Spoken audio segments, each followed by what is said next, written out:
ಮಾವಿನಕಾಯಿ ಸೀಸನ್ ಶುರುವಾಯಿತು ಅಂತಂದರೆ ಮಾವಿನಕಾಯಿಂದ ಮಾಡೋ ಬೇರೆ ಬೇರೆ ರುಚಿಯಾದ ಅಡುಗೆಗಳೆಲ್ಲನೂ ನೆನಪಿಗೆ ಬರುತ್ತೆ. ಅದರಲ್ಲೂ ಫಸ್ಟ್ ನೆನಪಿಗೆ ಬರೋದು ಅಂತಂದರೆ ಉಪ್ಪಿನಕಾಯಿ. ಮಾವಿನಕಾಯಿಂದ ಇನ್ಸ್ಟೆಂಟಾಗಿ ಬೇಗನೆ ಆಗುವಂಥ ರುಚಿಯಾದ ಉಪ್ಪಿನಕಾಯಿ ರೆಸಿಪಿನ ಇವತ್ತು ನೋಡ್ಕೊಂಡು ಬರೋಣ. ಕುಚ್ಚಲಕ್ಕಿ ಗಂಜಿ ಊಟದ ಜೊತೆಗೆ ಉಪ್ಪಿನಕಾಯಿ ಅಂತೂ ಬೆಸ್ಟ್ ಕಾಂಬಿನೇಷನ್ನು. ಫಸ್ಟು ನಾನು ಇಲ್ಲಿ ತೋತಾಪುರಿ ಮಾವಿನಕಾಯಿನ ತೊಗೊಂಡಿದ್ದೀನಿ. ಎಳೆದಾಗಿರಬೇಕು ಆ್ಯಂಡ್ ಕಾಯಿ ಹೇಗಿರಬೇಕು, ಸ್ವಲ್ಪನೂ ಹಣ್ಣಾಗಿರೋ ಥರ, ಅಂದರೆ ಸ್ವೀಟ್ನೆಸ್ ಬಂದಿರಬಾರ್ದು. ಸೊ ಈ ಮಾವಿನಕಾಯಿನ ಚೆನ್ನಾಗಿ ತೊಳೆದು ಒರೆಸ್ಕೊಂಡು ಇವಾಗ ಸಣ್ಣದಾಗಿ ಕಟ್ ಮಾಡ್ಕೊಳ್ತಾ ಇದ್ದೀನಿ. ತೋತಾಪುರಿನಲ್ಲಿ ಜಾಸ್ತಿ ಹುಳಿ ಅಂಶ ಇಲ್ಲದೆ ಇರೋದ್ರಿಂದ ಇದನ್ನ ಜಾಸ್ತಿ ದಿನಕ್ಕೆ ಇಡಕ್ಕಾಗಲ್ಲ. ಹಾಗಾಗಿ ಇದನ್ನ ಇನ್ಸ್ಟೆಂಟ್ ಆಗಿ ಮಾಡ್ಕೊಂಡು ತಿಂದರೆ ತುಂಬಾ ಚೆನ್ನಾಗಿರುತ್ತೆ. ಕಟ್ ಮಾಡಿರುವಂಥ ಹೋಳುಗಳಿಗೆ ಎಷ್ಟು ಬೇಕು ರುಚಿಗೆ ನೋಡಿಕೊಂಡು ಕಲ್ಲುಪ್ಪನ್ನ ಸೇರಿಸ್ಕೊಂಡು ಒಂದ್ಸರಿ ಮಿಕ್ಸ್ ಮಾಡಿಕೊಂಡು ಮುಚ್ಚಿ ಒಂದು 3 to 4 hours ಹಾಗೆ ಬಿಟ್ಬಿಡ್ತೀನಿ.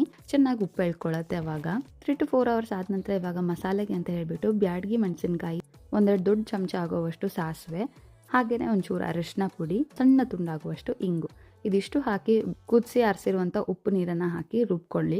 ನುಣ್ಣಗೆ ರುಬ್ಕೊಂಡ್ರೆ ಮಸಾಲೆ ಅಂತೂ ರೆಡಿ. ತುಂಬ ಬೇಗ ಆಗುತ್ತೆ ಆ್ಯಂಡ್ ತುಂಬ ಘಮ ಘಮ ಅಂತಿರುತ್ತೆ. ಖಾರ ಮತ್ತು ಸಾಸಿವೆ ಪರಿಮಳ ನಿಮ್ಗೆ ಎಷ್ಟು ಬೇಕು ಹೆಚ್ಚು ಕಮ್ಮಿ ಮಾಡ್ಕೋಬೋದು. ಇವಾಗ ನೋಡಿ ಚೆನ್ನಾಗಿ ಉಪ್ಪು ಎಳ್ಕೊಂಡಿರುವಂಥ ಹೋಳುಗಳಿಗೆ ಮಸಾಲೆನ ಹಾಕಿ ಮಿಕ್ಸ್ ಮಾಡ್ಕೊಳ್ಳಿ. ಮಾವಿನಕಾಯಿ ಹೋಳುಗಳು ಜಾಸ್ತಿ ನೀರು ಬಿಟ್ಟಿದ್ರೆ ನೀರನ್ನು ಮೊದಲೇ ತೆಗಿಯೋದನ್ನು ಮರಿಬೇಡಿ. ಇವಾಗ ನೋಡಿ ಉಪ್ಪಿನಕಾಯಿ ಪರ್ಫೆಕ್ಟಾಗಿ ರೆಡಿ ಆಗಿದೆ. ಗಂಜಿ ಊಟದ ಜೊತೆಗೆ ಅನ್ನ ತುಪ್ಪದ ಜೊತೆಗೆ ತುಂಬ ಚೆನ್ನಾಗಿರುತ್ತೆ ಕಾಂಬಿನೇಷನ್. ಈ ಥರ ಉಪ್ಪಿನಕಾಯಿನ ನೀವು ಒಂದ್ಸರಿ ಟ್ರೈ ಮಾಡಿ.